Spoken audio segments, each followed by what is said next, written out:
नमस्कार दोस्तों, मैं आदित्य प्रताप सिंह और आप देख रहे हैं एएनसी न्यूज, अपना न्यूज चैनल। एएनसी न्यूज लगातार आपको तमाम छोटी बड़ी खबरें सबसे पहले दिखा रहा है और इस वक्त भी आपके लिए एक बड़ी खबर लेकर आया है।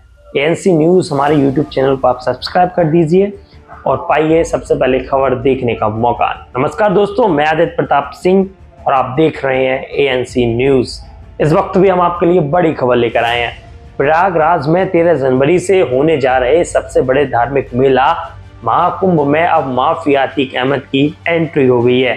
अतीक भले ही मर चुका हो, लेकिन उसकी चर्चा से मेला भी अछूता नहीं रहा।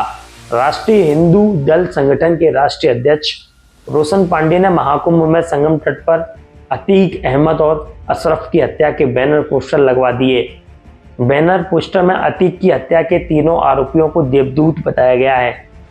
संगठन ने अतीक को मारने वाले आरोपियों को प्रशस्ति पत्र देने का ऐलान किया। घाट पर मौजूद अखाड़ा के संतों को प्रशस्ति पत्र सौंपा गया। ऐलान किया गया कि आरोपियों के परिवार के लोगों को सम्मानित करेंगे। सम्मान पत्र भी तैयार किया गया।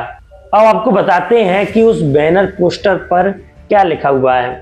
महाकुंभ में लगे बैनर पर अतीक की 2 तस्वीरें हैं। दोनों तस्वीरों को लाल निशान से काटा गया है। बैनर पर लिखा है, अतीक का आतंक मुक्त, प्रथम प्रयागराज महाकुंभ।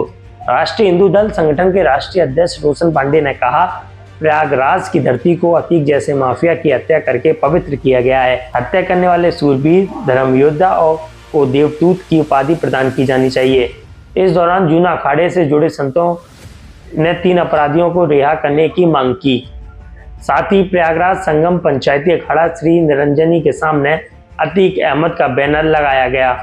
बैनर लगाने वालों ने बैनर पर जूते भी बरसाए। संगठन के पदाधिकारियों ने पूर्व सीएम अखिलेश यादव के लिए भी आपत्तिजनक बातें कही। प्रदेश अध्यक्ष बबलू अग्रहरी ने कहा कि महाकुंभ में पहले अतीक और अशरफ की गुंडे आकर गुंडे करते थे। इसके साथ ही डरेंगे तो मरेंगे के होर्डिंग्स भी इससे पहले लग चुके हैं। महाकुंभ से पहले डरेंगे तो मरेंगे के होर्डिंग्स लगाए गए थे। ये होर्डिंग्स जगत गुरु की ओर से नागावासुकु मंदिर के सामने लगवाए गए थे। वहीं दूसरे पोस्टर में सभी हिंदुओं में एकता हो, वक्फ के नाम पर संपत्ति की लूट है, धर्मनिरपेक्ष देश में या कैसी छूट है लिखा गया है। जगत गुरु की ओर से लगवाए गए होर्डिंग्स के बैकग्राउंड में बंद मुट्ठी वाली तस्वीर की परछाई दिख रही है। इसके जरिए सनातन धर्मियों को एकजुट होने की नसीहत दी गई है। जगत गुरु की ओर से महाकुंभ के 1 किलोमीटर के एरिया में करीब 25 होर्डिंग्स लगवाए गए हैं। इन होर्डिंग्स के बाद से साधु संतों के साथ ही वहां के लोगों में चर्चा का विषय बना हुआ है। इस तरीके से तमाम खबरें देखने के लिए हमारे यूट्यूब चैनल एएनसी न्यूज, अपना न्यूज चैनल को सब्सक्राइब करें। प्रयागराज हमारा कब से नहीं भारत को नेतृत्व दे रहा है। क्या नहीं दिया प्रयागराज ने। भारत की आध्यात्मिक परंपरा का नेतृत्व तो दिया ही, देश की स्वाधीनता आंदोलन में भी बढ़ चढ़ करके भाग लिया। लेकिन आजादी के बाद भी प्रयागराज उपेक्षित था। प्रयागराज से लोगों की विरासत आगे बढ़ी, राजनीति के शिखर तक पहुंची, लेकिन प्रयागराज उपेक्षित रहा। और प्रयागराज का एक सस्टेनेबल डेवलपमेंट का जो प्लान किसी ने तय किया, प्रधानमंत्री मोदी जी की सरकार, मोदी जी के नेतृत्व में ही अब यह संभव हो पाया। 2019 में और 2025 के महाकुंभ के बहाने आज प्रयागराज में आप देख सकते हैं। इस वर्ष अकेले 200 से अधिक सड़कों को हम लोगों ने उनका डेवलपमेंट किया है। सिंगल लेन को डबल लेन में, डबल लेन को 4 लेन में। अंडरपास थे जो सिंगल थे उनको डबल कर दिया गया। फ्लाईओवर थे, 14 फ्लाईओवर अकेले इस 1 वर्ष के अंदर हम लोगों ने प्रयागराज में बनाए हैं। और प्रयागराज सिटी के अंदर रेलवे की हो, एयरपोर्ट की सुविधा हो, वाटरवे की सुविधा हो, इस सब कुछ भी वहां प्राप्त हुआ। 30 पेंटून ब्रिज हम लोगों ने अकेले कुंभ क्षेत्र में तैयार किए हैं।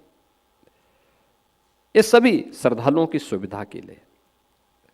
भारत की आध्यात्मिक विरासत पर देश और दुनिया गौरव की अनुभूति कर सके। जो एक बार आए वह बार बार आए और अपनी इस विरासत पर गौरव की अनुभूति भी करके एक नई प्रेरणा लेकर के जाए, एक नई ऊर्जा लेकर के जाए। क्योंकि कुंभ का उद्देश्य ही यही है, एक नई आध्यात्मिक ऊर्जा का संचार हर भारतवासी में हो, जिससे वो अपने देश के बारे में सोच सके, आने वाली पीढ़ी के उज्जवल भविष्य के बारे में सोच सके। और इसी उद्देश्य के साथ उत्तर प्रदेश सरकार और भारत सरकार मिलकर के इस पूरे आयोजन को पूज्य संतों के सानिध्य में भक्तों की सुविधा के लिए सुलभ बनाने का कार्य कर रही है। और मुझे पूरा विश्वास है कि आप सबके सहयोग से, आप सबकी शुभ कामनाओं के साथ कुंभ दिव्य होगा, भव्य होगा और अपनी आस्था और आधुनिकता के एक नए समागम के रूप में वैश्विक पटल पर अपनी एक नई छाप छोड़ेगा।